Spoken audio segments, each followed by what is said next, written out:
On des oreilles, on a tout dit. Yes, massive suspect que F baby, vous parlez inutile, on parle pour ne rien dire. Et en disant rien, on a tout dit. Aujourd'hui, on est là pour parler évidemment de la chronique d'un des projets les plus attendus de cette année, je pense, qui est la mixtape de Young Cheng MC intitulée Fin de promenade. C'est sorti il n'y a même pas encore 24 heures et tout le monde m'a déjà dit prochaine vidéo, faut que ce soit ça, faut que ce soit. Donc, j'en parle tout de suite, même si je ne l'ai pas encore beaucoup écouté. On aura le temps de revenir dessus dans les conclusions de fin d'année, etc., etc. Mais je vous fais déjà une petite vidéo spectacle réagi entre guillemets à chaud. On va déjà retracer un peu le parcours de Young Cheng MC depuis qu'il est sorti de prison. Il a commencé par sortir RNG, Real Nigga très très vite après sa sortie. Ensuite, il a enchaîné avec Real Nigga qui est un son kickage un peu rap, comme il sait bien les faire. Ensuite, il a enchaîné avec Amigo pour montrer que la versatilité est toujours là, qui est un morceau un petit peu plus commercial, sucré, etc., etc. C'est intéressant de voir qu'il a toujours cette versatilité, puisque quand il sortait, justement, je disais que de toute façon, c'est un gars qui savait à peu près tout faire. Donc, j'avais pas peur qu'il puisse s'adapter aux sonorités actuelles. Et je pense que c'est un peu la tentative sur Amigo. Toujours méfiant des belles papas. Ensuite, il s'est mis en mode un peu plus fan service, comme on dit, en reprenant les lyrics de la semaine.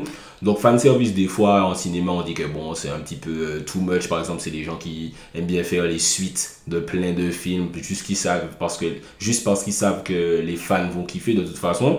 Mais là, c'était intéressant parce que c'est une bonne technique de pour donner du contenu au public sans pouvoir faire des scènes, sans pouvoir vraiment faire certains clips, puisque voilà, avec la pandémie, c'est compliqué, même s'il réussit quand même à faire de beaux clips.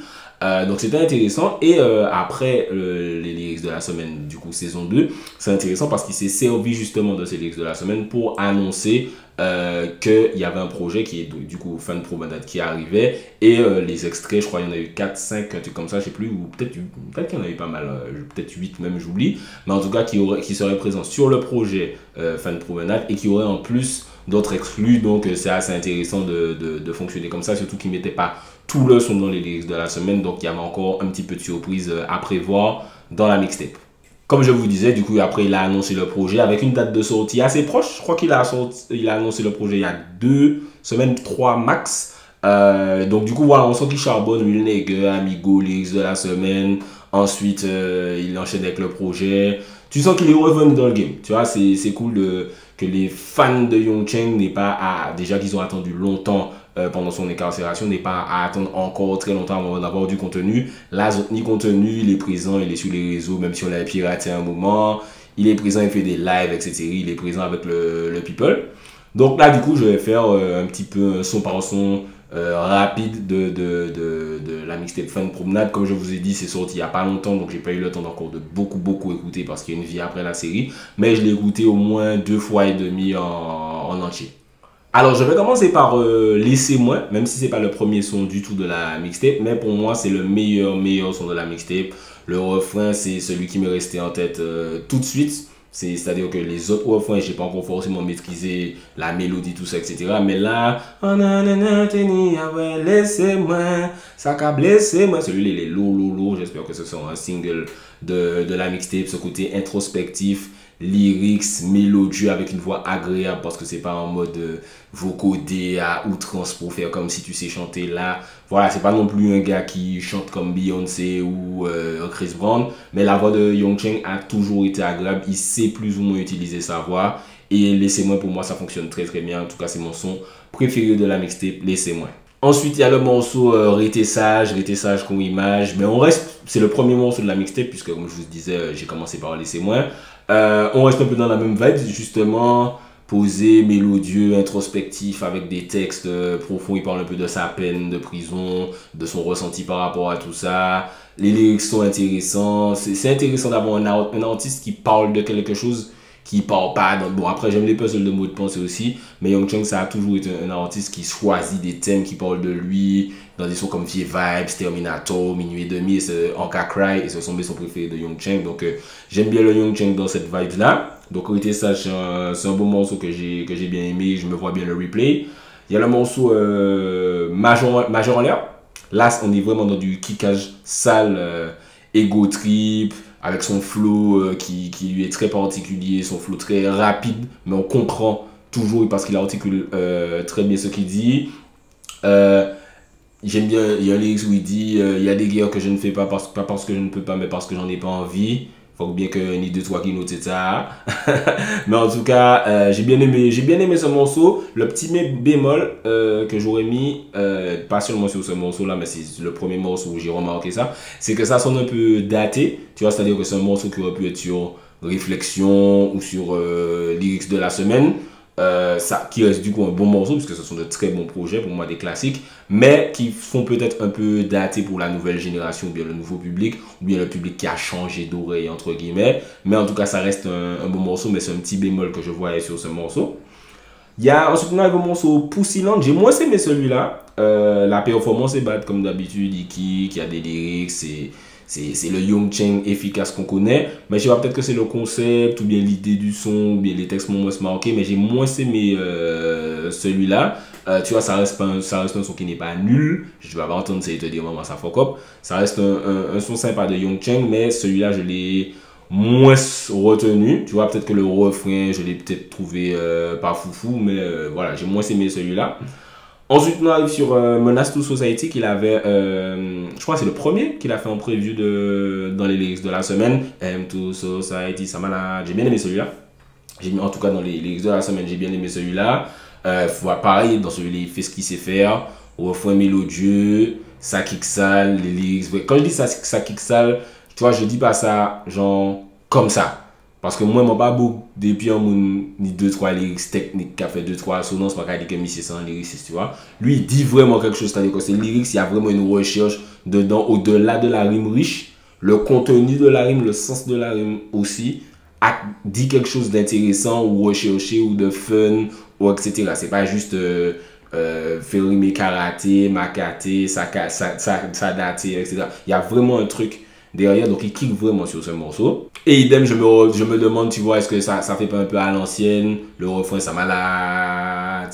Je sais pas si les jeunes écoutent des... Tu vois, j'essaie de me mettre dans la peau d'un jeune, parce qu'à un moment vieux, beaucoup de 30 ans. Mais ouais, je sais pas si ce genre de refrain là fonctionne chez les jeunes, mais en tout cas, moi j'ai bien aimé. C'est-à-dire que j'ai essayé d'écouter le projet comme moi qui fais de Young Cheng MC, et comme les jeunes qui découvrent peut-être Young Cheng MC après ces temps d'absence. Mais voilà, le morceau il est bon, j'ai bien apprécié en tout cas. Ensuite, on arrive sur le morceau Formula en featuring avec Titoff. Donc très très intelligent de faire un featuring avec Titoff tactiquement, parce que c'est l'artiste, parmi les jeunes, les deux artistes qui se détachent le plus, c'est Meryl et Titoff. Donc tactiquement, bonne idée de faire ce featuring. La rythmique en plus, c'est une rythmique un peu afrobeat, machin, que les jeunes aiment bien. La thématique, ils sont sortis de juste la thématique, Mukavanto, etc., machin, etc. Ils ont fait un petit truc sur la loyauté. Important ce mot, n'est-ce pas, loyauté. J'ai bien aimé. C'est peut-être pas le son que je vais le plus réécouter sur le projet, mais le fait qu'ils... Voilà, c'est vraiment une collaboration, il y a des passe-passe et tout, machin. Donc, ils ont essayé de faire le travail. Je pense que le son que les jeunes vont le plus... Les jeunes, c'est super bizarre de dire ça. Mais le son que les jeunes vont le plus kiffer sur ce projet, je pense que c'est celui-là. Donc n'hésitez pas à me dire ce que vous avez pensé. Je pense que les gens étaient très contents de voir cette collaboration old school, new school en tout cas. Donc Dynamite, encore une fois, tu vois, je me suis interrogé, est-ce que les jeunes vont aimer ce morceau-là? En tout cas, moi j'aime bien. Le refrain est sympa. J'ai bien aimé les bacs qu'il a fait dans le refrain. Là tout de suite, j'arrive pas à m'en rappeler. Mais j'ai bien aimé... Alors, précision, l'album n'est pas arrivé sur Tidal, la mixtape n'est pas arrivée sur Tidal au moment où j'enregistre la vidéo. Donc je l'écoutais sur Deezer et c'est chiant parce qu'il y a les pubs à chaque fois. Donc je ne peux même pas écouter là pour me rappeler un peu en même temps. C'est assez désagréable. Je pense que c'est un problème de distributeur. Mais en tout cas, ouais, Dynamite, j'ai bien aimé le refrain en tout cas. Et puis les bacs qu'il y avait, j'ai noté que c'était assez agréable encore une fois.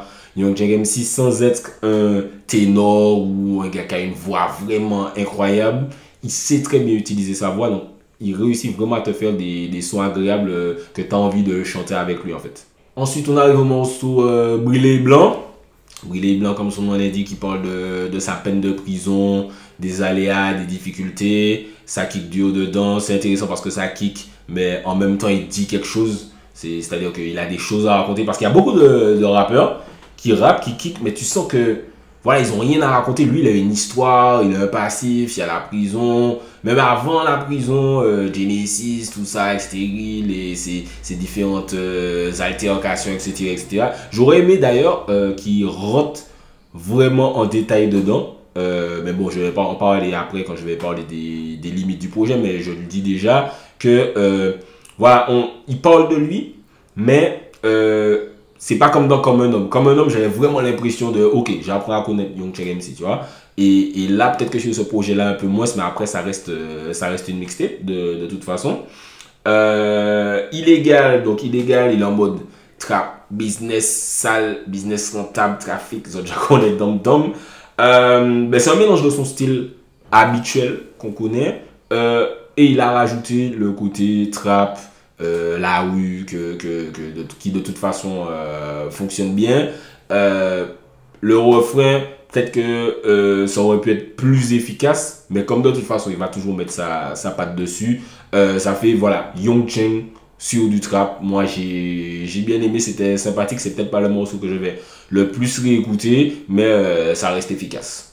On change totalement d'ambiance après la rue et on arrive sur le morceau Sexy Souvenir. Sexy Souvenir, de premier abord, le titre m'a déstabilisé, puisque et puis pareil, le refrain on répète beaucoup Sexy Souvenir, Sexy Souvenir. Je sais pas, peut-être que c'est le chanteur chiant en moi. J'étais en mode, tu vois, cette expression-là, est-ce que ça colle, Sexy Souvenir? Pourquoi il l'a mis à l'envers? Pourquoi pas Souvenir Sexy? Effectivement, la mélodie de Souvenir Sexy, ce serait nul.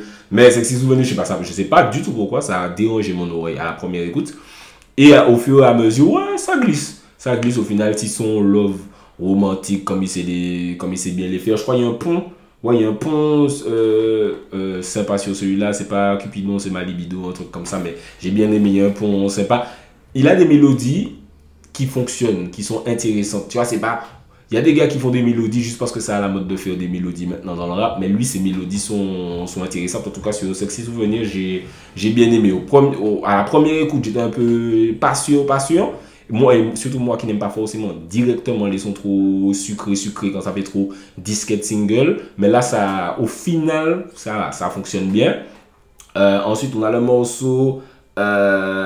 c'est l'heure, donc en featuring avec Marginal. D'ailleurs, ça me permet de faire le parallèle, la transversale parenthèse, parce que je vais en parler maintenant parce que tu vois, je voulais pas faire une vidéo entière sur ça parce que ce serait tuba. Parce que beaucoup de gens me demandent tout le temps pourquoi tu parles pas de Marginal, pourquoi tu parles pas de lui, etc. Et ceux qui suivent sur Instagram et sur Twitter ont pu enfin comprendre que Marginal, c'est quelqu'un qui me dit depuis des années et des années, plus ou moins publiquement. Je l'avais vu en 2018 quand il avait commenté quelque chose sur un truc Facebook de Taiji, mais je savais déjà qu'il ne m'aimait pas depuis bien avant ça. La raison, c'est que visiblement j'aurais dit quelque chose à quelqu'un sur lui en 2016, un truc comme ça. J'avais même pas encore de chaîne YouTube en 2016, donc tu imagines, tu n'as même pas le droit de parler en privé. Je ne sais pas ce que j'ai dit, je ne sais pas à qui je l'ai dit, je lui ai demandé, il veut pas me dire. Donc il a fini par me dire cela cette semaine sur Twitter publiquement, vraiment. Donc ça permet de libérer la parole et de dire que voilà, si je ne parle pas de Marginal, c'est parce que je ne parle pas des artistes qui me disent publiquement, surtout pour des raisons vides de sens. Je pense que j'ai le droit d'avoir une opinion, qu'elle soit publique ou privée. J'espère que les artistes comprennent ça parce qu'ils sont sur beaucoup de médias. Je sais que les frères, je vais nommer les noms, je sais que les frères comme Shorty, comme Pepsi sont réfractaires sur le fait de donner leur vraie opinion sur votre musique parce que frère, ils savent que vous allez venir, vous allez dire, vous allez insulter, vous allez menacer, ben je. Et je suis le seul média aux Antilles qui ose le faire parce que les artistes, vous avez très bien vu ce qui s'est passé cette semaine. Il n'y a pas que celui dont je suis en train de parler, il y a d'autres qui l'ont fait. C'est dommage, moi je dis que ça gâche le travail des médias qu'on est en train de développer dans la musique urbaine. Mais en tout cas, voilà, je tenais à placer ça. Surtout que, bon, c'était sur un ancien truc qui partageait, il dit rendez-nous Bob Marley, reprenez le Seigneur. Sachant que l'année où j'ai sorti ce son-là, on devait en plus faire un featuring. Ça s'est pas passé parce que visiblement, je ne sais pas qui lui a dit je ne sais pas quoi. C'est dommage. On revient en tout cas à ce morceau qu'il a avec Young Cheng. Ils ont fait le taf. En plus, Marginal, c'est quelqu'un de doué. Donc, je me demande vraiment ce que j'ai dit, parce que j'ai toujours dit que Marginal était doué. Mais bon, bref.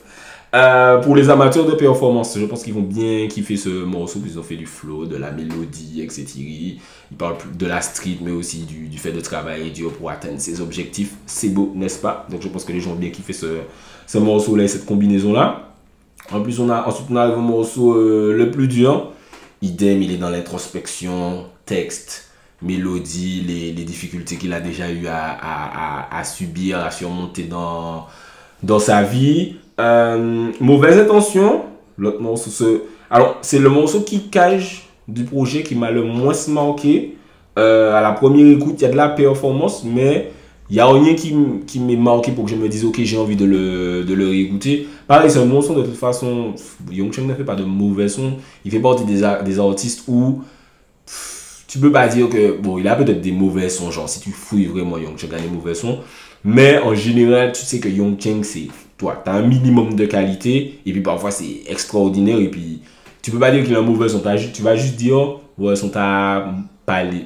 son-là m'a moins parlé, tu vas se dire ça à la limite. Et celui-là, du coup, mauvaise intention m'a moins parlé. Ensuite, on arrive à la surprise, le fait qu'il y ait 2 featuring avec TKMJ, c'est assez rare qu'il y ait 2 featuring avec un même artiste sur un projet. Je pense que Young Cheng a dû bien kiffer, peut-être pendant son incarcération, je sais pas, les morceaux de TKMJ. Le premier morceau, c'est un peu un afrobeat c'est assez surprenant de voir TKMJ sur ce style-là. Mais quand tu dépasses la surprise, ben ça fonctionne bien. Au final, c'est assez sympa. Bon, peut-être déjà TKMJ, quand j'ai fait sa chronique, les gens savent que c'est pas forcément un artiste que j'aime autant que les autres, que le reste du public l'aime. Mais celui-là, il se laisse écouter tranquillement. Ensuite, il y a le morceau Sous-marin, même formule, son passé, sa kick, ses mélodieux. En fait, je pense un peu que ce projet, c'est le projet du temps que Young Cheng a perdu et où il exprime ce qu'il avait à dire. Tu vois, sur cette période-là, tu vois, il a tout lâché, il a lâché tout ce qu'il avait à dire sur cette période difficile où ses fans n'entendaient pas parler de lui. Il a dit un peu ce qu'il avait à dire en gardant un peu le style du Young Cheng MC qu'on connaissait pour ses fans, justement, qui était en manque de son. Il leur a donné du son pour les 6-7 ans où il n'a pas vraiment pu donner beaucoup de son.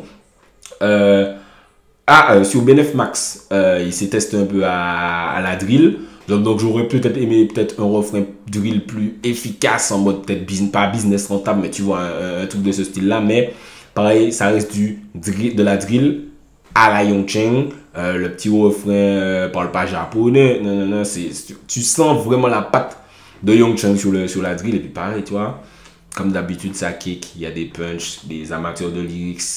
Je pense qu'en lyrics, en Guadeloupe, dans son... Déjà, c'est le meilleur de sa génération en Guadeloupe. Et même en général dans la musique urbaine, s'il n'est pas en 2 de Admiralty, il est en 3. Tu vois, peut-être Folkly, ça, parce que Folkly, c'est Folkly, tu vois. Mais de sa génération, il n'y a pas photo. Quelle que soit la personne que vous voulez comparer à lui, vous mettez le doigt dans l'œil ou vous ne connaissez pas, ou je sais pas, mais... Il le prouve encore sur ce projet, que c'est comme le vélo, c'est toujours là. Ensuite, il y a le deuxième featuring avec T-Cap, qui est même sans là. J'ai bien aimé le concept ben genre le petit frère qui parle à son grand frère, le petit frère qui dit ouais, toi t'étais dans la rue, t'as rien fait pour nous, le grand frère qui dit oui, mais c'est grâce à moi que frère tu mangeais, sinon frère t'aurais mangé du pain. J'ai bien aimé le concept. Et puis après le petit frère qui essaie de parce que c'est une thématique qui m'intéresse beaucoup, l'impact des grands frères sur les petits frères qui les entraînent vers la rue. J'ai souvent cette discussion là, donc le morceau j'ai bien aimé, c'est déjà plus proche de ce que TKMJ fait en général. Le morceau est agréable à écouter en tout cas. Et on termine par Mobile, méchant aussi, ce style les maîtrise, de toute façon je vous l'ai dit, ça kick, la mélodie, en fait c'est comme si c'est son double passement de jambe frappe de Ronaldo le Brésilien. Tu sais ce qu'il va faire, mais quand il le fait, tu te prends la patate quand même, tu vois, c'est un peu comme le fast style d'Admiralty. Tu sais qu'il va faire le fast style, ça fait 20 ans qu'il fait le fast style, tu manges le fast style quand même. Donc ouais, Mobile, ce style là c'est les morceaux que j'aime le plus de Young Cheng, avec aussi les kickages sur du rap classique comme Terminator, machin. On connaît Au clair de la rue, ou Le savoir est une arme armée, tout ça. Bref, c'est pas exactement ça là. Mais Mobile, Laissez-moi, c'est quoi l'autre morceau que j'aime bien? Peut-être Menace to Society, j'ai bien aimé aussi. C'est ce qui reste dans ma tête pour pour le moment sur le projet. Comme je vous ai dit, je ne l'ai pas encore beaucoup écouté, mais je sais que vous auriez voulu ma réaction à chaud. Et j'ai aussi beaucoup aimé l'intro où il dit nous avons dit en l'offrir, nous avons dit en l'ORIP, c'est pas un qui ça, faut essayer de développer, passer à autre chose, ouvrir l'esprit autres, c'est pas un qui ça, tu vois. C'est là, oui, ok, ça fait partie du rap, machin, ça fait partie de la vie, malheureusement, de beaucoup de gens, mais dépasser cet état d'esprit parce que ça a freiné en l'eau à dans autres. Donc voilà pour résumer, comme vous avez vu, il n'y a pas de mauvais son sur ce projet, même il y a de la très bonne qualité, du très bon kickage. Pour moi, Young Chang, de toute façon, j'ai déjà dit que c'est un surdoué. Quand il est sorti, tu vois, j'étais un peu en stress de voir, est-ce qu'il a pas perdu, est-ce qu'il a pas rouillé, il a pas rouillé du tout. Le bémol, 2 bémols, je vais mettre 2 bémols sur cet album, sur cette mixtape. Alors premièrement, c'est vrai que ça fait dater, comme je vous l'ai dit, c'est le Young Chang de, voilà, 2010, 2011, 2012. C'est pas un Young Chang 2.0, donc c'est le Young Chang qu'on connaissait. Et je pense que ce serait intéressant qu'ils se mettent à jour pour durer. Parce que moi, comme tout le monde sait, je suis team Young Chang, team Kalash, team Meryl. C'est les artistes vraiment que je veux qu'ils aillent loin. Et pour durer, je pense qu'il faudra qu'ils se mettent à jour sur les flows, peut-être moins. Tu vois, là, je fais comme si je donne des conseils à Young Chang MC, lol. Mais tu vois, peut-être moins agressif, mettre plus aéré, voilà, enfin, voilà. Essayer de se mettre plus au goût du jour de ce qui fonctionne actuellement. Mais en tout cas, la musique reste bonne s'il continue à faire ça parce qu'il a envie de faire ça, tant mieux. Moi, je vais toujours écouter. Mais je pense plus aux plus jeunes, aux gens qui ne le connaissent pas forcément, aux gens qui n'écoutent pas plus forcément ce style, les gens qui n'ont pas connu Genesis, tout ça, etc. etc. Et deuxième bémol, c'est qui ne vient pas cette fois de l'artiste, les beatmakers. J'ai l'impression, on va encore dire spectatrice les beatmakers antillais, mais quand j'écoute les projets antillais et celui-là n'a pas dérogé à la règle, je sens pas d'âme dans les instrus en fait. Souvent, j'ai l'impression que c'est genre là, les beatmakers vont proposer la même instru à tous les chanteurs et puis ça y fait de belle. C'est-à-dire que c'est au chanteur de magnifier la prod. C'est toujours au chanteur de magnifier la prod, mais comme j'expliquais ce matin à des frères, puisque je parlais de la mixtape avec des gens, et tu vois, il y a un soldat qui était d'accord avec moi sur le côté des instrus, ça m'a fait plaisir parce que j'ai même pas eu à lui dire ça, il m'a dit ça directement, donc je me suis dit, c'est pas moi qui suis fou. Les gars font des instrus, genre, t'as l'impression que c'est un type beat sans nom, c'est-à-dire qu'il n'y a pas de mood, il n'y a pas d'inspi. Moi qui chantais, bon, pas grand chanteur, tu vois, mais quand j'écoute les instrus, je me dis, frère, les instrus de ce projet-là et d'autres projets, je serais un chanteur qui fait un album, tu me mets ces instrus-là, je ne les choisis pas en fait. Mais au final, les artistes entiers sont obligés de travailler avec, puisqu'il n'y a pas d'autres, tu vois, en vrai de vrai. Mais tu vois, quand je vais sur YouTube, je vois les type beats, je me dis, mais putain, on a les mêmes logiciels que les Kenry, que les Français, que les Canadiens, que les je sais pas trop quoi. Pourquoi nos instrus, des fois, quand écouté les instrus, moi, quand dit quand même, mes frères, on dirait que c'est des instrus de 2014 ou de 2015, il n'y a pas vraiment, il n'y a pas de folie, il n'y a pas de recherche, il n'y a pas de. Donc voilà, en gros, le message que je veux faire passer, pas pour dire aux beatmakers qui sont nuls, il y a de beaux beatmakers aux Antilles, attention, mais mettez une personnalité, mettez un truc derrière, faites-moi rêver. Il faut qu'on l'instrue. Normalement, l'instru, quand je l'entends déjà, je sens déjà où est-ce que le son va aller, en vrai. Ou quand senti si c'est ok, là je vais te parler de ma petite amie qui m'a quitté il y a 4 ans, là je vais te parler de business Bresson, là je vais te parler de la rue, là je vais. Donc, je sais pas, les instrus, je pense que ça aurait pu être mieux, mais même si Young Chang les manage, parce que Young Chang est très fort. Et puis un dernier truc que j'ai dit deux, mais un truc que j'aurais rajouté, j'aurais aimé des sons un peu à la comme un homme, vraiment plus rap classique où il se raconte un peu. Peut-être pas forcément lui, mais en tout cas du rap classique où, voilà, c'est Young Chang Tam, c'est bien, mais les anciens projets, donc j'espère que sur l'album ou sur d'autres projets, ça va revenir. Je crois que j'ai tout dit, j'ai parlé longtemps là, quand même. Putain, je pensais pas que j'allais parler aussi longtemps alors que j'ai pas beaucoup écouté le projet. Mais n'hésitez pas à me dire ce que vous avez pensé du projet. Moi, c'est un projet, il y a pas mal de sons que je vais réécouter. Donc, ça fait vraiment plaisir de voir qu'il est de retour, qu'il a repris sa place dans le game et que, voilà, développement, ça me fait plaisir. Et puis, j'espère que ça va monter crescendo et puis que les nouvelles générations vont le découvrir. Dites-moi ce que vous avez pensé. Et puis, bon, qu'il faudra des tubes, disques de tout. Déjà, aller streamer. Maintenant, moi, j'ai pas pu streamer parce que vous connaissez, ça n'arrivait pas sur Tidal, donc j'ai écouté sur le vieux Deezer non payant là, mais je vais essayer de le streamer dès qu'il arrive sur Tidal. Donc allez streamer légalement, les gars, en prenant un abonnement. Il y a des sons il y a des albums qui vont arriver. La Kalash qui a fait un projet, Meryl qui a fait un projet, Nietzsche Moun Bata, de Spilly qui a fait un projet. Faut que streamer ça légalement. Donc, aïe, prend un abonnement. Et puis, actuellement, côté Azot Pay, si c'est Apple Music, si c'est Spotify, si c'est Deezer, si c'est mon paf qui ça prend, des music, côté Azot Pay, et puis streamer pour bah, les artistes la force là. Pas la force là, j'aime pas tes sons, mais j'écoute pour te donner la force. Les autres aiment les artistes là. Donc, écoutez, de façon payante pour que ça développer encore plus. N'hésitez pas à me dire ce que vous pensez du projet dans les commentaires, à vous abonner à la page, ce que j'ai oublié de dire peut-être, si vous êtes d'accord ou pas d'accord avec certains trucs que j'ai dit. C'était Specta, pour parler inutile, on parle pour ne rien dire, et en disant rien, on a tout dit.